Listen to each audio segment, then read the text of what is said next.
Hello friends, welcome back to my channel. ಎಲ್ಲರೂ ಆರಾಮದಿರಿ ಅಂತ ಅಂದ್ಕೊತೀನಿ. ನಾನು ಆರಾಮಾಗಿದ್ದೀನಿ. ಇವತ್ತು ನೋಡಿರಿ, ಮಾನ್ವಿ ಮತ್ತು ತನ್ವಿ ಅವ್ರದ್ದು ಎಕ್ಸಾಮ್ ಸ್ಟಾರ್ಟ್ ಆಗಿದ್ದಾವೆ. ಸೊ ಬೆಳಗ್ಗೆ ಲಘುನ ಎದ್ದು ಇಬ್ಬರು ರೆಡಿಯಾಗಿದ್ದಾರೆ ಸ್ಕೂಲಿಗೆ. ಆಮೇಲೆ ಎಲ್ಲ ಓದ್ಕೊಂಡಿದ್ರು. ಆ್ಯಕ್ಚುಲಿ ಏನಪ್ಪ ಅಂದ್ರೆ ಎಕ್ಸಾಮ್ಸ್ ಮಾರ್ಚ್ 11ಗೆ ಅಂತ ಮುಂಚೆ ಫಿಕ್ಸ್ ಆಗಿತ್ತು. ಸೊ ಆವಾಗಲೇ ಪ್ರಿಪೇರ್ ಆಗಿದ್ರು ಅವರು. ಬಟ್ ಅಚಾನಕ್ ಏನಾಯ್ತು ಅಂದ್ರೆ ಪೋಸ್ಟ್ಪೋನ್ ಆಯಿತು. 5th ಬೋರ್ಡ್ ಎಕ್ಸಾಮ್ ಸಲುವಾಗಿ ಸ್ವಲ್ಪ ಏನೋ ಪ್ರಾಬ್ಲಮ್ ನಡೀತಲ್ಲ. ಸೊ ಹಾಗಾಗಿ ಅದು ಪೋಸ್ಟ್ಪೋನ್ ಆಯಿತು 21st. ಹಂಗಾಗಿ ಎಲ್ಲ ಓದ್ಕೊಂಡಿದ್ರು ಅವರು, ಏನು ಪ್ರಾಬ್ಲಮ್ ಇರಲಿಲ್ಲ. ಹಂಗಾಗಿ ಸ್ವಲ್ಪ ಪೂಜೆ ಮಾಡ್ತೀನಿ ಅಂತ ಹೇಳಿ ತನ್ವಿ ಪೂಜೆ ಮಾಡ್ತಾಯಿದ್ಲು. ಅದಕ್ಕೆ ಸ್ವಲ್ಪ ಮಾನ್ವಿ ಹೆಲ್ಪ್ ಮಾಡ್ತಾಯಿದ್ರು. ನಾನು ಸ್ವಲ್ಪ ಇವತ್ತು ಬ್ಯುಸಿ ಇದ್ದೆ. ಬೆಳಗ್ಗೆ ಕಿಚನ್ನಿಗೆ ಡೈರೆಕ್ಟ್ ನಾನು ಇವತ್ತು ಇಡ್ಲಿ ಹಾಕಿದ್ದೆ ಅಂತ ಹೇಳಿ ಸ್ವಲ್ಪ ನಾನು ಸಾಂಬಾರು ಚಟ್ನಿ ಮಾಡಬೇಕಿತ್ತು ಅಂಥೇಳಿ ನಾನು ಕಿಚನಲ್ಲಿ ಬ್ಯುಸಿ ಇದ್ದೆ. ಹಾಗಾಗಿ ನಾನು ಬೆಳಗ್ಗೆ ಹೂವು ತೆಗ್ದಿರಲಿಲ್ಲ ಗಿಡದಾಗಿನ್ನು. ಹಂಗಾಗಿ ಈಕಿ ನಮ್ಮ ಮಾನ್ವಿ ಹೂ ತೆಗೆದುಕೊಡ್ಲು. ನೋಡ್ರಿ, ನಮ್ಮ ತನ್ವಿ ಪೂಜೆ ಮಾಡಕೊತ್ತಾಳ. ಆ್ಯಕ್ಚುಲಿ ಪೂಜೆ ಮಾಡೋದಂದ್ರೆ ನಮ್ಮ ತನ್ವಿಗೆ ಭಾಳ ಅಂದ್ರೆ ಭಾಳ ಇಷ್ಟ. ಹಾಗಾಗಿ ಪೂಜೆ ಮಾಡತ್ತಾಳ. ನಮ್ಮದು ನೋಡ್ರಿ, ಇಲ್ಲೇ ಸಾಂಬಾರು ನಾನು ಬೆಳಗ್ಗೆನ ಟೀ ಮಾಡುವಾಗನ ಬೇಳೆ ಇಟ್ಟು ಎಲ್ಲ ಕುದಿಸಿದ್ದೆ. ಟೀ ಮಾಡ್ಕೋತಾನ ಸಾಂಬಾರು ಮಾಡಿದ್ವಿ. ಆಮೇಲೆ ಚಟ್ನಿನೂ ರೆಡಿ ಐತಿ. ಚಟ್ನಿಗೆ ಒಗ್ಗರಣೆ ಹಾಕಿ ರೆಡಿ ಮಾಡಿಟ್ಟೇನಿ. ಇನ್ನೇನು ಸ್ವಲ್ಪ ಈಗ ತಣ್ಣಗಾಗಲಿ ಅಂಥೇಳಿ ಬಿಟ್ಟೀನಿ. ಬಿಸಿ ಇದ್ದಾಗ ಒಗ್ಗರಣೆ ಹಾಕಿದ್ರೆ ಈಗ ಬ್ಯಾಸಿಗೆ ಅಲ್ಲ, ಹಾಗಾಗಿ ಅದು ಬೇಗ ಹಾಳಾಗಿಬಿಡ್ತೈತಿ. ಹಾಗಾಗಿ ಅದು ಸ್ವಲ್ಪ ತಣ್ಣಗಾದ್ಮೇಲೆ ಹಾಕ್ತೀನಿ. ನೋಡಿರಿ, ಇಲ್ಲೇ ನಮ್ಮ ಇಡ್ಲಿದು ಹಿಟ್ಟು ಕೂಡ ಮಸ್ತ್ ಉಬ್ಕೊಂಡು ಬಂದೈತಿ. ಈಗ ಬ್ಯಾಸಿಗೆ ಇದ್ದಿದ್ದರಿಂದ ಏನಾಗ್ತೈತಪ್ಪ ಅಂದ್ರೆ ನಾವು ಹೆಚ್ಚಿಗೆ ಇದಕ್ಕೇನು ನಾವು ಸ್ಟ್ರಗಲ್ ಮಾಡಬೇಕಾಗಿಲ್ಲ. ಅದು ನಾವು ಆಟೋಮೆಟಿಕ್ಕಾಗಿ ಅದಕ್ಕೆ ಉಬ್ಬಿಡ್ತೈತಿ ಹಿಟ್ಟು. ದೋಸೆ ಹಿಟ್ಟಾಗಿರ್ಬೋದು, ಪಡ್ಡಾಗಿರ್ಬೋದು, ಅಥವಾ ಇಡ್ಲಿ ಆಗಿರ್ಬೋದು. ಥಂಡಿ ಒಳಗೆ ಏನಾಗ್ತೈತೆ ಅಂದ್ರೆ ಲಘು ಹಿಟ್ಟು ಉಬ್ಬಂಗಿಲ್ಲ. ನಾವು ನಾಳೆ ಬೆಳಗ್ಗೆ ಮಾಡ್ತೀವಿ ಅಂದ್ರೆ ಇವತ್ತು ಬೆಳಗ್ಗೆನ ಹಾಕಿ ಮಧ್ಯಾಹ್ನ ಹಾಗೆಲ್ಲ ಸ್ವಲ್ಪ ರುಬ್ಬಿ ಇಡಬೇಕಾಗ್ತೈತಿ. ಆವಾಗ ಬೆಳಗ್ಗೆ ಅದು ಉಬ್ಕೊತೈತಿ. ನೀರಿನೊಂದು ಭಾಳ ಫಜಿತಿ ಆಗಿಬಿಟ್ಟೈತಿ. ಇವತ್ತು ಬೆಳಗ್ಗೆ ನಾವು ಪಕ್ಕದ ಮನೆಯವರ ಬೋರ್ವೆಲ್ ಐತಿ ಅವ್ರದ್ದು. ಅವರು ರೆಂಟಲ್ಲಿದ್ದಾರೆ. ಅವ್ರದ್ದು ಬೋರ್ವೆಲ್ ಇತ್ತಂತೇಳಿ ಅವ್ರ ಕಡೆಯಿಂದ ಅಲ್ಲಿಂದ ನಾವು ಪೈಪ್ ಹಚ್ಚಿ ನೀರು ತೊಗೊಂಡು ಎಲ್ಲ ಬೆಳಗ್ಗೆ ತುಂಬಿಸಿದ್ದೆ ಇವನ್ನೆಲ್ಲ. ಈಗ ಪಾತ್ರೆ ತಿಕ್ಕವರು ಅಂಟಿ ಬಂದಿದ್ದರು, ಪಾತ್ರೆ ತಿಕ್ಕ ಹೋಗಿದ್ದಾರೆ. ನೋಡಿ, ಒಂದು ಡ್ರಮ್ ತುಂಬಿ ಇಟ್ಕೊಂಡಿವಿ. ನಾನು ಡ್ರಮ್ ಇದನ್ನು ಬೇಡ ಅಂಥೇಳಿ ಮೇಲೆ ಇಟ್ಟಿದ್ದೆ. ಮತ್ತೀಗ ತೆಗಿಬೇಕಾದ ಪರಿಸ್ಥಿತಿ ಬಂದೈತಿ. ಯಾಕಂದ್ರೆ ನೀರು ಒಂದು 4-5 ಡೇಸ್ ಆಯಿತು ನೀರೇ ಬಂದಿಲ್ಲ. ಕಾರ್ಪೊರೇಷನ್ ನೀರು ಬಂದಿಲ್ಲ. 24/7 ನೀರಿತ್ತು. ಹೀಗಾಗಿ ನಮ್ಗೆ ನೀರಿನ ಚಿಂತೆ ಇರಲಿಲ್ಲ. ಆದ್ರೆ ನೋಡಿರಿ, ಒಂದು 4-5 ಡೇಸಿಂದ ಆಟೋಮೆಟಿಕಲಿ ಈಗ ಸಡನ್ನಾಗಿ ನೀರು ಇಲ್ಲ ಅಂತ ಹೇಳ್ಬಿಟ್ಟಾರ. ನಾವು ತುಂಬಿಕೊಂಡಿರಲಿಲ್ಲ. ತನ್ವಿ ಮಾನ್ವಿ ಎಲ್ಲ ಇವಾಗ ಸ್ಕೂಲಿಗೆ ಹೋಗಿದ್ದಾರೆ ಎಕ್ಸಾಮ್ ಬರೆಯೋಕೆ. ನಾವು ಸ್ವಲ್ಪ ದೇವಸ್ಥಾನಕ್ಕೆ ಹೋಗೋಣ ಅಂತ ಹೇಳಿ ರೆಡಿಯಾಗಿದ್ದೀವಿ. ಈ ಟಾಪ್ ನಾನು ಲಾಸ್ಟ್ ಟೈಮ್ ಎಕ್ಸಾಮ್ ಬರೆಯೋಕೆ ಅಂತೇಳಿ ದಾವಣಗೆರೆ ಹೋದಾಗ ಅಲ್ಲಿ ಮ್ಯಾಕ್ಸ್ ಒಳಗೆ ನನಗೆ ಯಾಕೋ ಚಂದ ಅನ್ನಿಸ್ತು ಟಾಪ್ ಇದು ಇನ್ನೊಂದು ರೆಡ್ ಕಲರ್ದು ಟಾಪು. ನಾನು ಸಿದ್ಧಾಮಠಕ್ಕೆ ಹೋದಾಗ ಅದು ಲಾಗ್ ಹಾಕಿದ್ನಲ್ಲ, ಆ ಟಾಪ್ ಅಲ್ಲಿ ಹಾಕೊಂಡಿದ್ದ ಟಾಪ್ ಅದು ಒಂದು. ಆಮೇಲೆ ಇದಕ್ಕೆ ಸ್ಕೈ ಬ್ಲೂ ಕಲರ್ದು ನಂತರ ಲೆಗ್ಗಿನ್ಸ್ ಇತ್ತು ಅಂತೇಳಿ ತೊಗೊಂಡೆ. ಮತ್ತೀಗ ಹೊರಗಡೆ ಹೋಗ್ಬೇಕಾದ್ರೆ ಬ್ಯಾಸ್ಗೆ ಐತಿ. ಒಂದು ಕೈಯಾಗ ಬಾಟ್ಲಿ ನೀರು ಇಟ್ಕೊಂಡು ಹೋಗ್ಬೇಕಾಗ್ತೈತೆ ನಾವು. ಹೊಂಟೀವಿ ನೋಡ್ರಿ. ಇಲ್ಲಿ ಆ್ಯಕ್ಚುಲಿ ನಂದು ಗಾಡಿದು ಪೆಟ್ರೋಲ್ ಏನಪ್ಪ ಅಂದ್ರೆ ಒಂದು 10-15 ದಿನ ಆತೀಗ ನಮ್ಮ ಮನೆಯವರು ಮ್ಯಾಂಡೇಟರಿ ಲೀವ್ ಮೇಲೆ ಇದ್ರಲ್ಲ. ಸೊ ಮನ್ಯಾಗ ಇದ್ದರು. ಪೆಟ್ರೋಲ್ ಖಾಲಿ ಆದ್ರೂ ನನ್ನ ಗಾಡಿಗೆ ನಾನು ಪೆಟ್ರೋಲ್ ಹಾಕ್ಸೇ ಇರಲಿಲ್ಲ. ಏನಿವಾಗ ಅಂದರೆ ಮನೆ ಹುಡುಗರು ಕರ್ಕೊಂಡು ಬರೋದು ಬಿಟ್ಟು ಬರೋದು ಅವರೇ ಮಾಡ್ತಿದ್ರಲ್ಲ, ನನಗೇನು ಅವಶ್ಯಕತೆ ಇಲ್ಲ ಅಂಥೇಳಿ ನಾನು ಬೇಡ ಅಂತ ಬಿಟ್ಟಿದ್ವಿ. ಮತ್ತು ಇಲ್ಲಿ ಭಾಳ ದಿನ ಆಯಿತು. ಮತ್ತು ಈಗ ನೆಕ್ಸ್ಟ್ ಇವಾಗ ಮಂಡೆಯಿಂದ ನಮ್ಮ ಮನೆಯವ್ರದ್ದು ಆಫೀಸ್ ಸ್ಟಾರ್ಟ್ ಆಗ್ತೈತಿ. ಮತ್ತು ನಾನು ಕರ್ಕೊಂಬರೋದು ಬಿಟ್ಟು ಬರೋದು ಹುಡುಗರಿಗೆ. ಮತ್ತು ನಂದು ಸ್ವಲ್ಪ ಏನೋ ಕೆಲಸ ಇರ್ತಾವೆ, ಮಾರ್ಕೆಟ್ಗೆಲ್ಲ ಹೋಗೋದು ಬರೋದು. ಹಾಗಾಗಿ ನಂಗೆ ಹಾಕಿಸ್ರಿ ಪೆಟ್ರೋಲು ಅಂತ ಹೇಳಿದೆ. ಇವಾಗ ಪೆಟ್ರೋಲ್ ಹಾಕಿಸ್ಕೊಂಡು ನೋಡ್ರಿ, ಇಲ್ಲಿ 1 ಬೈಟ್ ಬರ್ತೈತಲ್ಲ, ಎಕ್ಸಾಕ್ಟ್ಲಿ ಅಪೋಸಿಟ್ ಒಂದು ಲೈನ್ ಹೋಗೈತಿ. ಅಪೋಸಿಟ್ ಒಳಗೆ ಒಂದು ಅದು ರೋಡ್ ಹೋಗೈತಿ. ಸೊ ಅಲ್ಲೇ ನಮ್ಮ ಮನೆ ಬರೋದು. ಆಮೇಲೆ ಸ್ಕೂಲ್ ಕೂಡ ತನ್ವಿ ಅವ್ರದ್ದು ಅಲ್ಲೇ ಐತಿ. ಈಗ ಯಾವ ದೇವಸ್ಥಾನಕ್ಕೆ ಹೊಂಟೀವಿ ಅಂದ್ರೆ ಆ್ಯಕ್ಚುಲಿ ನಾವು ಹೋಗ್ಬೇಕಂತ ಹೊಂಟಿರೋದು ನೋಡ್ರಿ, ಇಲ್ಲಿ ಆರ್ ಸೂಪರ್ ಮಾರ್ಕೆಟು. ಇದು PB ರೋಡ್. ಆ್ಯಕ್ಚುಲಿ ಇದು ಬೆಂಗ್ಳೂರಿಗೆ ಹೋಗ್ತೀವಲ್ಲ, ರಾಣೆಬೆನ್ನೂರಿಂದ ಹರಿಹರ, ದಾವಣಗೆರೆ, ಬೆಂಗಳೂರಿಗೆ ಹೋಗುವಂಥ ಇದು PB ರೋಡ್. ಇದು ನಾವು ಹೋಗಬೇಕಂತ ಹೊರಟಿದ್ದು ಆ್ಯಕ್ಚುಲಿ ಪಂಚಮುಖಿ ಆಂಜನೇಯ ದೇವಸ್ಥಾನಕ್ಕೆ ಹೋಗೋಣ ಅಂತ ನಾವು ಮನೆಯಿಂದ ರೆಡಿಯಾಗಿ ಹೊಂಟಿದ್ವಿ. ಆದರೆ ಏನಪ್ಪ ಅಂದ್ರೆ ಆನ್ ದ ವೇ ಹೋಗಬೇಕಾದ್ರೆ ನನಗೆ ಶಿರ್ಡಿ ಸಾಯಿಬಾಬಾ ಅಂದರೆ ತುಂಬ ದಿನ ಆಯ್ತು ಹೋಗಿರಲಿಲ್ಲ. ಮೇಲಿಂದ ಮೇಲೆ ಹೋಗ್ತಿರ್ತೀವಿ, ಬಟ್ ಯಾಕೋ ಭಾಳ ದಿನ ಆಯ್ತು ಹೋಗಿರಲಿಲ್ಲ. ಹಂಗಾಗಿ ಹೋಗೋಣ ನಡೀರಿ, ಇಲ್ಲೇ ಫಸ್ಟಿಗೆ ಹೋಗಿಬಿಟ್ಟು ಆಮೇಲೆ ಅಲ್ಲಿ ಹೋಗೋಣ ಅಂತ ಹೇಳಿ ಮತ್ತು ಡೈವರ್ಟ್ ಆಯಿತು ನಮ್ಮದು ಮೈಂಡು. ಸೊ ಹಂಗಾಗಿ ನಾವು ಮತ್ತಿಲ್ಲೇ ಶಿರ್ಡಿ ಸಾಯಿಬಾಬನ ದೇವಸ್ಥಾನಕ್ಕೆ ಫಸ್ಟಿಗೆ ಹೋಗಿ ಅಲ್ಲಿ ಹೋಗೋಣ ಅಂಥೇಳಿ ಫಸ್ಟಿಗೆ ಇಲ್ಲಿಗೆ ಹೊಂಟೀವಿ. ಭಾಳ ದಿನ ಆಗಿತ್ತು ಬಂದಿರಲಿಲ್ಲ. ಹೋಗೋಣ ಅಂತ ಹೊಂಟೀವಿ ನೋಡ್ರಿ. ಇಲ್ಲಿಗ ಬಂದೀವಿ ಸಾಯಿಬಾಬಾ ದೇವಸ್ಥಾನಕ್ಕೆ. ಆ್ಯಕ್ಚುಲಿ ಭಾಳ ಬಿಸಿಲಿತ್ತು. ನಾವಿಲ್ಲಿ ಸ್ಲಿಪ್ಪರ್ಸ್ನ ಬಿಟ್ಟು ಇನ್ನೇನಿಲ್ಲ ಗುಡಿಗೆ ಹೋಗೋ ತನಕ ಅಂತಂದ್ರೆ ನೋಡ್ರಿ ಇಲ್ಲಿ ಫುಲ್ ಕಾಲು ಸುಡ್ತಾ ಇತ್ತು. ನೋಡ್ರಿ ಇಲ್ಲಿ ಇದು ಕಲ್ಲು ಭಾಳ ಕಾದಿದ್ದು, ಕಾಲೆಲ್ಲ ಭಾಳ ಸುಡ್ತಾ ಇತ್ತು. ಆ್ಯಕ್ಚುಲಿ ಓಡ್ಕೊತ ಹೋಗಿ ನಾನು ಮತ್ತಲ್ಲಿ ಸ್ಟೆಪ್ಸ್ನ ಇಲ್ಲೇ ಹತ್ಕೊಂಡೆ. ನಾವು ಇಲ್ಲಿ ರೀಚ್ ಆದಾಗ 12 ಗಂಟೆ ಆಗಿತ್ತು. 12 ಗಂಟೆಗೆ ನನಗೆ ಸ್ವಲ್ಪ ಗೊತ್ತಿತ್ತು ಸಾಯಿಬಾಬಾ ದೇವಸ್ಥಾನದಲ್ಲಿ 12 ಗಂಟೆಗೆ ಒಂದು ಮಂಗಳಾರತಿ ಆಗುತ್ತೆ ಅಂತ ಹೇಳಿ. ನೋಡ್ರಿ ಇಲ್ಲಿ ಎಕ್ಸಾಕ್ಟ್ಲಿ ಒಂದು 12 ಗಂಟೆ ಆಗಿದೆ ಈಗ. ಹಾಗಾಗಿ ಫಸ್ಟ್ ಸಾಯಿಬಾಬಾ ಗುಡಿಗೆ ಹೋಗೋಣ ಅಂಥೇಳಿ ಬಂದೀವಿ ಈಗ.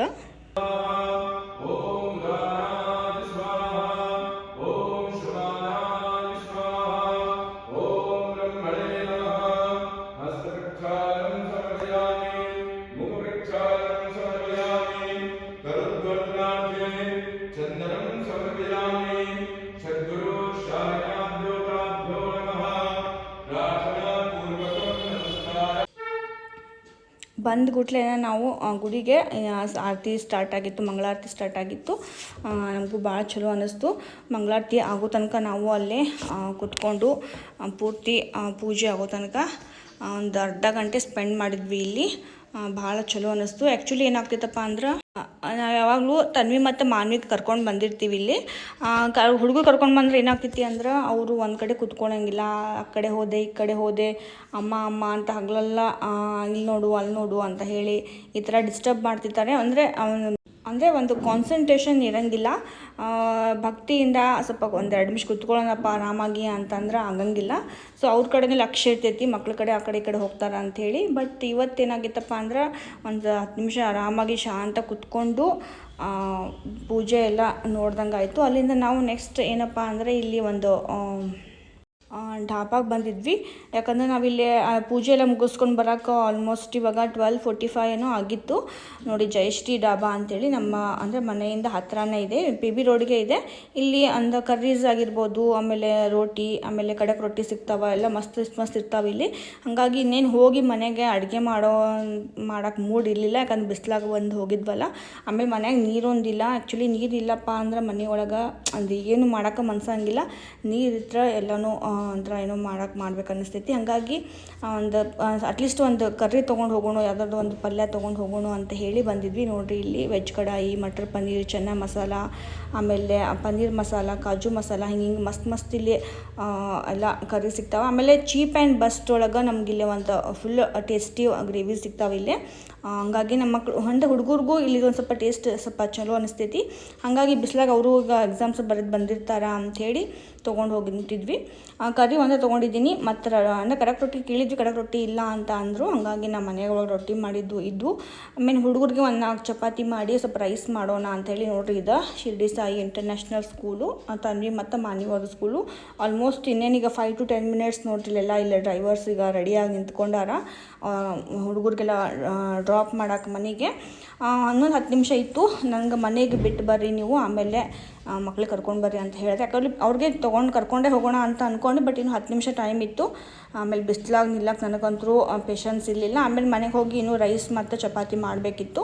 ನಾನು ಬೆಳಗ್ಗೆ ಬರುವಾಗನ ಚಪಾತಿ ಹಿಟ್ಟು ಕಲಸಿಟ್ಟು ಬಂದಿದ್ದೆ, ಹೆಂಗಾರ ಆಗಲಿ ಅಂತ ಹೇಳಿ. ಯಾಕಂದ್ರೆ ಚಪಾತಿ ಹಿಟ್ಟು ಕಲಸಿದ್ವಿ ಅಂದ್ರೆ ಅದು ನೆಂತಪ್ಪ ಅಂದ್ರೆ ಚಪಾತಿ ತುಂಬ ಸಾಫ್ಟಾಗಿ ಬರ್ತಾವೆ. ಕುಕ್ಕರ್ ಏನೋ ಒಂದು 10 ನಿಮಿಷನಾಗ ರೈಸ್ ಕುಕ್ಕರ್ ಒಳಗೆ ಮಾಡಿಬಿಡ್ಬೋದು. ಹಾಗಾಗಿ ನಾನು ಚಪಾತಿ ಕಲಸಿ ಬಂದಿದ್ದೆ. ನೋಡ್ರಿ ಈಗ ಆಲ್ಮೋಸ್ಟ್ ಈಗ ಮನೆಗೆ ರೀಚ್ ಆಗಿದ್ದೀವಿ. ಹೋಗಿ ಫಸ್ಟಿಗೆ ಅನ್ನ ಮಾಡೋಕ್ಕೆ ಇಡಬೇಕು. ನೋಡ್ರಿ ಆಲ್ಮೋಸ್ಟ್ ಇವಾಗ ನನಗೆ ಬಿಟ್ಟು ನಾನು ರೈಸ್ ಮಾಡೋಕ್ಕೆ ಇಡೋ ತನಕ ಅಂದರೆ ಇಬ್ಬರು ಸ್ಕೂಲಿಂದ ಬಂದ್ರೀಗ ಎಕ್ಸಾಮ್ಸ್ ಮುಗಿಸ್ಕೊಂಡು ಬಂದಾರ. ನೋಡ್ರಿ ಇಲ್ಲಿ ಹೆಂಗೆ ಅಷ್ಟು ಅರ್ಜೆಂಟ್ ಅಂದ್ರೆ ಇಬ್ರಿಗೂ ನಾನು ಫಸ್ಟ್ ಒಳಗಡೆ ಬರಬೇಕು, ನೀನು ಫಸ್ಟ್ ಬರಬೇಕು ಅಂಥೇಳಿ ಇಬ್ಬರು ಹಂಗೆ ಕಿತ್ತಾಡ್ತಿರ್ತಾರೆ. ನಾನು ಆ್ಯಕ್ಚುಲಿ ಈಗ ವಿಡಿಯೋ ಮಾಡಾಕ್ತೀನಿ ಅಂಥೇಳಿ ತನ್ವಿ ಯಾಕೋ ಡಿಸೆಂಟಾಗಿ ನೀಟಾಗಿ ಸಾಕ್ಸ್ ಎಲ್ಲ ಶೂಸ್ ಒಳಗೆ ಹಾಕಿ ಇಡತ್ತಾಳ. ಇಲ್ಲಾಂದ್ರೆ ಅಕ್ಕಿನೂ ಹಂಗೆ ಗೆಲ್ಬೇಕಲ್ಲ, ಹಂಗೆ ಚೆಲ್ಲಿ ಹಂಗೆ ಬಂದುಬಿಡ್ತಾರೆ. ಈಗ ರೈಸ್ ಮಾಡೋಕ್ಕೆ ಇಟ್ಟೀನಿ ಕುಕ್ಕರು. ಚಪಾತಿ ಒಂದು ಮಾಡಬೇಕು. ಚಪಾತಿ ಏನು ಮಾಡ್ಬೇಕು ಅನ್ನೋಷ್ಟು ತನಕ ಅಂದರೆ ಗಾಡಿ ಸೌಂಡ್ ಬಂತು ಇವ್ರು ಬರೋದು.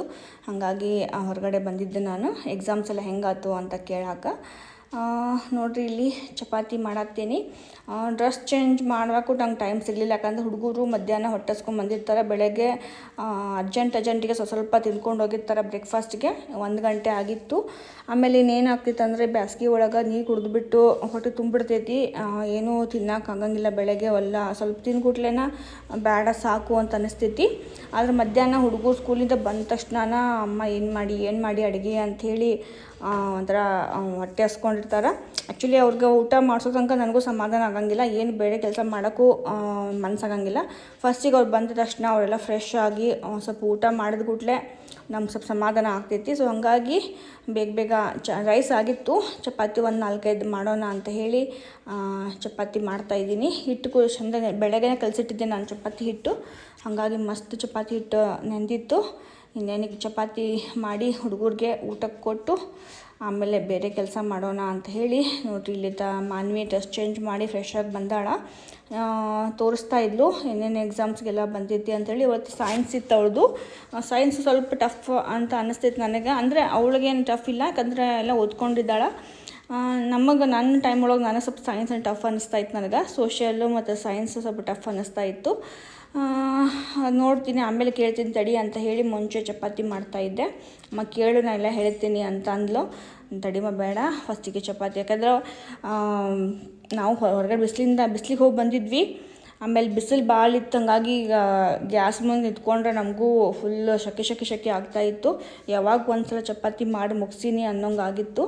ಸೊ ಹಂಗಾಗಿ ಬೇಗ ಚಪಾತಿ ಮಾಡಿ ಅವ್ರಿಗೆ ಊಟ ಕೊಟ್ಟು ಆಮೇಲೆ ನಿಧಾನ ಕೂತ್ಕೊಂಡು ಕೇಳೋಣ ಅಂತ ಹೇಳಿ ಚಪಾತಿ ಮಾಡ್ತಾಯಿದ್ದೀನಿ.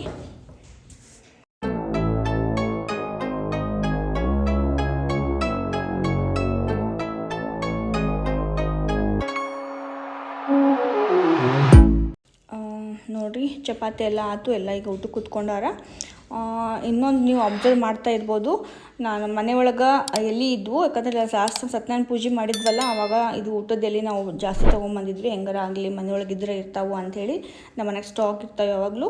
ಹಾಗಾಗಿ ಈಗ ನೀರಿನ ಪ್ರಾಬ್ಲಮ್ ಇದ್ದಿದ್ದರಿಂದ ಆಲ್ಮೋಸ್ಟ್ ಇವಾಗ ಎಲ್ಲರೂ ಬ್ರೇಕ್ಫಾಸ್ಟ್ ಆಗಲಿ, ಮಾರ್ನಿಂಗು, ಮಧ್ಯಾಹ್ನ ಊಟ, ರಾತ್ರಿ ಡಿನ್ನರ್ ಆಗಿರ್ಬೋದು, ನಾವು ಜಾಸ್ತಿ ಈಗ ಎಲೆನ ಯೂಸ್ ಮಾಡಾಕ್ತೀವಿ. ಯಾಕಂದರೆ ತೊಳೆಯೋಕೆ ನೀರಿಲ್ಲ, ಪಾತ್ರೆ ತೊಳೆಯೋಕೆ. ಹಾಗಾಗಿ ಆದಷ್ಟು ನಾವು ಪಾತ್ರೆ ಕಡಿಮೆ ಇಡೋನು ಅಂತ ಹೇಳಿ ಈಗ ಎಲೆ ಒಳಗೆ ಊಟ ಮಾಡ್ತಾಯಿದ್ದೀವಿ. ನೋಡಿರಿ ಈಗ ನಾನು ಇಬ್ರದ್ದು ಊಟ ಆಯಿತು, ತನ್ವಿ ಮಾನ್ವಿ. ನಾನು ಈಗ ಊಟ ಮಾಡತ್ತೀನಿ. ಊಟ ಮಾಡಿ ಒಂದು ಸ್ವಲ್ಪ ತನ್ವಿ ಮಾನ್ವಿ ಬೆಳಗ್ಗೆ ಬೇಗ ಎದ್ದಿದ್ರು. ಊಟ ಮಾಡಿ ಸ್ವಲ್ಪ ಅವ್ರಿಗೆ ಮಲಗಿಸೋಣ ಅಂತ ಇದ್ದೀವಿ. ಯಾಕಂದರೆ ಮಲ್ಕೊಂಡೆದ್ರೆ ಮತ್ತೆ ನೆಕ್ಸ್ಟ್ ಇವಾಗ ನಾಳೆ ಟೆಸ್ಟ್ ಐತಲ್ಲ, ಎಕ್ಸಾಮ್ ಇದೆ ಅಲ್ಲ, ಅದ್ರದ್ದು ಓದಾಕ ಸ್ವಲ್ಪ ಅವ್ರಿಗೆ ಚಲೋ ಅನ್ನಿಸ್ತೈತಿ, ಸ್ವಲ್ಪ ಫ್ರೆಶ್ ಅನ್ನಿಸ್ತೈತಿ ಅವ್ರಿಗೆ. ಇಲ್ಲ ಅಂದ್ರೆ ಮತ್ತು ನಿದ್ದೆ ಮೂಡೊಳಗಿರ್ತಾರೆ ಸಾಯಂಕಾಲ. ಟೆಸ್ಟ್ ಅದ ಅಷ್ಟೊಂದು ನಾವೇನು ವರಿ ಮಾಡ್ಕೊಳ್ಳೋದು ಇರೋಂಗಿಲ್ಲ, ಹಂಗೆ ಓದ್ಕೊಂಡಿರ್ತಾರೆ. ಸ್ಕೂಲ್ನಾಗ ರಿವಿಷನ್ಸ್ ಎಲ್ಲ ಮಾಡಿಸಿರ್ತಾರೆ. ಆದರೆ ಏನಪ್ಪ ಇದು ಎಕ್ಸಾಮ್ ಅಂದ್ರೆ ಸ್ವಲ್ಪ ರಾತ್ರಿ ಓದ್ಸೋನು ಅಂತ ಹೇಳಿ ನೋಡಿರಿ ಈಗ ಸಂಜೆ 7 ಗಂಟೆ ಆಗಿತ್ತು. ಸ್ವಲ್ಪ ಎಲ್ಲರೂ ರೆಸ್ಟ್ ಮಾಡಿದ್ವಿ. ಯಾಕಂದ್ರೆ ನಾವು ಬಿಸಿಲಿಗೆ ಹೋಗಿ ಬಂದ ತಕ್ಷಣ ಏನಾಗ್ತೈತಿ ಅಂದ್ರೆ ಒಂದು ಸ್ವಲ್ಪ ಫುಲ್ ಟಯರ್ಡ್ ಅನ್ಸೋಕೆ ಸ್ಟಾರ್ಟ್ ಆಗಿಬಿಡ್ತೈತಿ. ಸೊ ಹಂಗಾಗಿ ಸ್ವಲ್ಪ ನಾವು ಮಧ್ಯಾಹ್ನ 1 ಗಂಟೆ ಮಲ್ಕೊಂಡಿದ್ವಿ. ತನ್ವಿ ಮಾನ್ವಿ ಇಬ್ಬರೂ ಮಲ್ಕೊಂಡಿದ್ದಿದ್ರು. ಆಮೇಲೆ ಸಂಜೆಗೆ 7 ಗಂಟೆ ಆಗೈತಿ. 7 ಗಂಟೆ ಆಗೈತಿ. ಈಗ ಪಂಚಮುಖಿ ಆಂಜನೇಯಕ್ಕೆ ನಾವು ಹೋಗಲಿಲ್ಲ, ಮಧ್ಯಾಹ್ನ ಅಲ್ಲೇ ಟೈಮ್ ಆಗಿಬಿಡ್ತು. ಸಂಜೆ ಹುಡುಗರಿಗೆ ಕರ್ಕೊಂಡು ಹೋಗೋಣ, ಅವ್ರಿಗೂ ಜೊತೆ ಕರ್ಕೊಂಡು ಹೋಗೋಣ ಅಂತ ಹೇಳಿ ಬಿಟ್ವಿ. ನೋಡಿರಿ ಮತ್ತೀಗ ಸಾಯಿಬಾಬಾ ಗುಡಿಗೆ ಬಂದೀವಿ. ಇಲ್ಲಿ ನೋಡುತ್ತಿರ್ಬೋದು ನೀವು ಒಂದು ಅಂದರೆ ನಾಯಿ. ಇದು ಸಾಯಿಬಾಬಾಗೆ ಒಂದು ಅತ್ಯಂತ ಪ್ರಿಯವಾದ ಒಂದು ಯಾವಾಗಲೂ ಸಾಯಿಬಾಬಾನ ಹತ್ರನೇ ಇರ್ತೈತಿ. ನೋಡಿರಿ ಒಳಗನ ಬಂದು ಕೂತ್ಕೊಂಡಿತ್ತು. ಸೊ ಅದಕ್ಕೆ ಯಾರು ಏನು ಮಾಡ್ತಾ ಇರಲಿಲ್ಲ, ಸುಮ್ಮನೆ ಅದು ತನ್ನ ಪಾಡಿಗೆ ತಂದು ಕೂತಿತ್ತು. ಸೊ ಹಂಗಾಗಿ ನಮ್ಮ ತನ್ವಿ ಅದರ ವಿಡಿಯೋ ಮಾಡಿದ್ಲು. ನಾವು ಈಗ ಎಲ್ಲ ದರ್ಶನ ಮಾಡ್ಕೊಂಬಂದ್ವಿ. ತನ್ವಿಗೆ ನಾವು ಹೇಳಿದ್ವಿ ನಾವು ಪಂಚಮುಖಿ ಇದು ಸಾಯಿಬಾಬಾ ದೇವಸ್ಥಾನಕ್ಕೆ ಹೋಗಿದ್ವಿ ಅಂತ ಹೇಳಿ.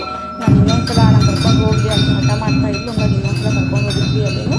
ಅದಾದಮೇಲೆ ನೆಕ್ಸ್ಟ್ ನೋಡಿದ್ವಿ ಪಂಚಮುಖಿ ಆಂಜನೇಯ ದೇವಸ್ಥಾನ. ನಾವು ಅಟ್ಲೀಸ್ಟ್ ವಾರದಲ್ಲಿ ತಿಂಗಳಾದಾಗ ಒಂದು ಸಲ ಆಗಲಿ 1-2 ಸಲ ಆಗಲಿ ನಾವು ಇಲ್ಲಿ ಬರ್ತೀವಿ. ಎವ್ರಿ ಸ್ಯಾಟರ್ಡೆ ಬರೋಕ್ಕೆ ಟ್ರೈ ಮಾಡ್ತೀವಿ. ಬಟ್ ಹುಡುಗರು ಸ್ವಲ್ಪ ಟೆಸ್ಟ್ ಅದು ಇತ್ತಪ್ಪ, ಮನೆಯವರು ಸ್ವಲ್ಪ ಅಂದರೆ 2nd 4th ಸ್ಯಾಟರ್ಡೆ ಅಂತ ಕಂಪಲ್ಸರಿ ಬರ್ತೀವಿ. ಇನ್ನು 1st 3rd ಸ್ಯಾಟರ್ಡೆ ಇರ್ತದಲ್ಲ, ಅವಾಗ ಏನಾಗ್ತೈತಪ್ಪ ಅಂದ್ರೆ ಅವ್ರಿಗೆ ಆಫೀಸ್ ಇರ್ತೈತಿ, ಆಗ ಹೋಗೋಕ್ಕಾಗಿಲ್ಲ. ಅಲ್ಲಿ ದರ್ಶನ ಮಾಡ್ಕೊಂಡು ಬಂದು ನೋಡಿರಿ ಇಲ್ಲಿ ಇದು ಸದ್ಗುರು ಚಾಟ್ಸ್ ಅಂತ ಹೇಳಿ. ಸದ್ಗುರು ಚಾಟ್ಸ್ ಅಂದರೆ ಒನ್ ಆಫ್ ದ ಫೇಮಸ್ ಇದು ಚಾಟ್ ಸೆಂಟರ್ ಅಂತಲೇ ಹೇಳ್ಬೋದು ರಾಣೆಬೆನ್ನೂರೊಳಗೆ. ಅಲ್ಲಿ ಸ್ವಲ್ಪ ಮಕ್ಳಿಗೆ ತಿನ್ನಿಸ್ಕೊಂಡು ಹೋಗೋಣ ಅಂತೇಳಿ. ಯಾಕಂದರೆ ನಾಳೆ ಸಂಡೇ, ನಾಳೆ ಎಲ್ಲೋ ಹೊರಗಡೆ ಹೋಗೋದು ಬೇಡ. ಇವತ್ತೇ ಎಲ್ಲ ಮುಗಿಸ್ಬಿಡೋಣ ಅಂತೇಳಿ. ಆ್ಯಕ್ಚುಲಿ ಏನಪ್ಪ ಅಂದ್ರೆ ನಾವು ಸಂಡೇಗೊಮ್ಮೆ ಸ್ಯಾಟರ್ಡೇಗೊಮ್ಮೆ ಹುಡುಗರಿಗೆ ಈ ಥರ ಸ್ವಲ್ಪ ಕರ್ಕೊಂಡು ಹೋಗಿ ಸ್ವಲ್ಪ ಏನೋ ಚಾಟ್ಸ್ ತಿನ್ನಿಸ್ಕೊಂಬರ್ತೀವಿ. ಅಟ್ಲೀಸ್ಟ್ ಇಲ್ಲಾಂದ್ರೆ ಮಂತ್ಲಿ ಒನ್ಸ್ ಹೊರಗಡೆ ಡಿನ್ನರ್ಗಾಗಲಿ ಅಥವಾ ಲಂಚ್ಗಾಗಿ ಹೋಗ್ತೀವಿ. ಯಾಕಂದ್ರೆ ಸ್ವಲ್ಪ ಚೇಂಜಸ್ ಇರಲಿ ಮಕ್ಕಳಿಗೆ, ನಮಗೂ ಸ್ವಲ್ಪ ಮನೆಯಾಗ ಅಡುಗೆ ಮಾಡಿ ಆಮೇಲೆ ಎಲ್ಲ ಕೆಲಸ ಟೆನ್ಷನ್ ಒಳಗೆ ಅದಕ್ಕೆ ಇದಕ್ಕೆ ಬೇಜಾರು ಬಿಟ್ಟಿರ್ತೈತಿ. ಸೊ ಹಾಗಾಗಿ ಚೇಂಜ್ ಇರಲಿ ಅಂತ ಹೇಳಿ ಮಕ್ಕಳಿಗೆ ಅಟ್ಲೀಸ್ಟ್ ವಾರದಲ್ಲಿ ಒಂದ್ಸಲ ಸ್ಯಾಟರ್ಡೇ ಸಂಡೇ ಆಮೇಲೆ ಮಂತ್ಲಿ ಒನ್ಸ್ ನಾವು ಹೊರಗಡೆ ಡಿನ್ನರ್ಗೆ ಹೋಗ್ತೀವಿ. ನೋಡಿರಿ ಎಲ್ಲ ಮುಗಿಸ್ಕೊಂಡು ಇವಾಗ ಮನೆಗೆ ಬಂದ್ವಿ. ತನ್ವಿ ಮಾನ್ವಿ ಅವರು ಇನ್ನೂ ಬಂದಿಲ್ಲ. ಆ್ಯಕ್ಚುಲಿ ಏನಪ್ಪ ಅಂದ್ರೆ ನಾನು ಇಯರಿಂಗ್ಸ್ ನನಗೆ ತುಂಬ ಕಲೆಕ್ಷನ್ಸ್ ನನಗೆ ಇಷ್ಟ, ಯಾಕಂದರೆ ಬೇರೆ ಬೇರೆ ಥರ ಹಾಕ್ಕೊಳ್ಳಿಕ್ಕೆ. ಇವಾಗ ಏನಾಗ್ತೈತೆ ಅಂತ ತನ್ವಿ ಮಾನ್ವಿ ಇಬ್ಬರು ಅವ್ರು ರೆಡಿ ಮಾಡಿ ನಾನು ರೆಡಿ ಆಗೋ ತನಕ ಲೇಟಾಗಿ ಬರ್ತೈತಿ, ಹಾಗಾಗಿ ಟೈಮ್ ಸಿಗೋದಿಲ್ಲ. ಇವತ್ತು ಯಾಕೋ ಹಾಕ್ಕೋಬೇಕು ಅಂತ ಅನ್ನಿಸ್ತು. ಇದು ಇಯರಿಂಗ್ಸ್ ಹಾಕ್ಕೊಂಡಿದ್ದೀನಿ. ಆಮೇಲೆ ಕಲರ್ ಕೂಡ ಸ್ವಲ್ಪ ಮ್ಯಾಚ್ ಆಗ್ತಾಯಿತ್ತು. ಅದು ರೇನ್ಬೋ ಕಲರ್ ಅಂದರೆ ಮಿಕ್ಸ್ ಕಲರ್ ಇತ್ತಲ್ಲ, ಅದು ಡ್ರೆಸ್ಸಿಗೆ ಮ್ಯಾಚ್ ಆಗುವಂಥದ್ದಿತ್ತು, ಹಂಗಾಗಿ ಹಾಕ್ಕೊಂಡಿದ್ದೆ. ತನ್ವಿ ಮತ್ತು ಮಾನ್ವಿ ಏನಪ್ಪ ಅಂದ್ರೆ ರಿಮೋಟು ಸ್ವಲ್ಪ ನಮ್ಮದು ಪ್ರಾಬ್ಲಮ್ ಆಗಿತ್ತು, ಅದು ವರ್ಕ್ ಆಗ್ತಾ ಇರಲಿಲ್ಲ. ಹಂಗಾಗಿ ಅವ್ರ ಪಪ್ಪನ ಜೊತೆಯವರು ರಿಮೋಟ್ ನೋಡ್ಕೊಂಬರ್ತೀವಿ ಅಂತ ಅಲ್ಲಿ ಹೊರಗಡೆ ಹೋಗಿದ್ದಾರೆ. ನಾನು ನಂದು 2 ವೀಲರ್ ಇತ್ತಲ್ಲ, ನಾನು ಮನೆಗೆ ಹೋಗ್ತೀನಿ ಅಂತ ಹೇಳಿ ವಾಪಸ್ ಮನೆಗೆ ಬಂದೆ. ಇವತ್ತಿನ ವ್ಲಾಗ್ ನಿಮಗೆ ಇಷ್ಟ ಆಗಿದೆ ಅಂತ ಅಂದ್ಕೊಳ್ತಾ ಇದ್ದೀನಿ. ಇಷ್ಟ ಆಗಿದೆ ಪ್ಲೀಸ್ ಲೈಕ್ ಮಾಡಿ, ಶೇರ್ ಮಾಡಿ, ಹಾಗೆ ಸಬ್ಸ್ಕ್ರೈಬ್ ಮಾಡ್ಕೊಳ್ಳಿ. ಸಬ್ಸ್ಕ್ರೈಬ್ ಮಾಡ್ಕೊಳ್ಳೋದ್ರಿಂದ ಏನಾಗುತ್ತೆ ಅಂದರೆ ನಾನು ಯಾವುದೇ ಹೊಸ ವೀಡಿಯೋನ ಅಪ್ಲೋಡ್ ಮಾಡಿದಾಗ, ಯಾವುದೇ ವ್ಲಾಗ್ಸ್ನ ಅಪ್ಲೋಡ್ ಮಾಡಿದಾಗ, ಹೊಸ ವ್ಲಾಗ್ಸ್ನ ನಿಮಗೆ ಒಂದು ನೋಟಿಫಿಕೇಷನ್ ಬರುತ್ತೆ. ಆದಷ್ಟು ಬೇಗ ನೀವು ನಮ್ಮ ವಿಡಿಯೋಸ್ನ ನೋಡ್ಬೋದು. ಹಾಗಾಗಿ ಸಬ್ಸ್ಕ್ರೈಬ್ ಮಾಡಿಕೊಂಡು ಪಕ್ಕದಲ್ಲಿ ಒಂದು ಬೆಲ್ ಐಕಾನ್ ಕಾಣಿಸುತ್ತೆ, ಅದನ್ನು ಪ್ರೆಸ್ ಮಾಡಿ ಆಲ್ ಅಂತ ಟಿಕ್ ಮಾಡಿ. ಈ ವಿಡಿಯೋ ನಿಮಗೆ ಇಷ್ಟ ಆಗಿದೆ ಅಂತ ಅನ್ಕೋತಾ ಇದ್ದೀನಿ. ಇವತ್ತಿನ ವ್ಲಾಗ್ನ ನಾನು ಇಲ್ಲೇ ಎಂಡ್ ಮಾಡ್ತಾ ಇದ್ದೀನಿ. ಪ್ಲೀಸ್ ಲೈಕ್ ಮಾಡಿ, ಹಾಗೆ ಶೇರ್ ಮಾಡಿ. ಆಮೇಲೆ ಮತ್ತೆ ಸಿಗ್ತೀನಿ ನೆಕ್ಸ್ಟ್ ವ್ಲಾಗಲ್ಲಿ. ಅಲ್ಲಿವರೆಗೂ ಟೇಕ್ ಕೇರ್, ಬಾಯ್ ಬಾಯ್.